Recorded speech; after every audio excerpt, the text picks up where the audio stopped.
İdil annesinin 24. yaşını kutlayacağı günde doğmuştur. Buna göre kaç tane yaş günü kutlamasında anne ve İdil'in yaşları oranı tam sayı olur? Şimdi İdil doğduğunda annesi 24 yaşındaymış. Şimdi bunların doğum günleri aynı. Yani x yıl sonra İdil'in yaşı x olur. Annenin yaşı da 24 artı x olur. Yani birinci yaşına girdi mi anne 25 yaşında oldu mu İdil 1 yaşında olur. Doğum günleri kutlanmış olur. 25 bölü 1 tam sayıdır olur.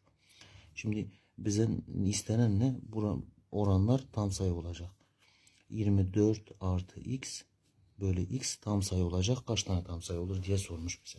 Şimdi bunu x'i dağıtalım. 24 bölü x artı 1 olur. Bir de sıkıntımız yok zaten. 24'ü kaç kere bölebiliriz? Şimdi şöyle de yapabiliriz. Teker teker yazarız. 1, 2, 3 böler, 4 böler, 6 böler, 8 böler, 12 böler. Kaç tane çıktı? 1, 2, 3, 4, 5, 6, 7. Bir de 24 de olur. 8. Cevap 8. Ayrıyeten 24'ün pozitif tam sayı bölenlerini de bulabiliriz. 24 ne demektir? 6 çarpı 4 demek. O da 2 çarpı 3 çarpı 2'nin karesi. O da eşittir 2'nin küpü çarpı 3 demektir. Bunun tam sayı bölenleri nasıl bulur? Pozitif tam sayı bölenleri üstleri 1 arttırırız. 3 artı 1 4.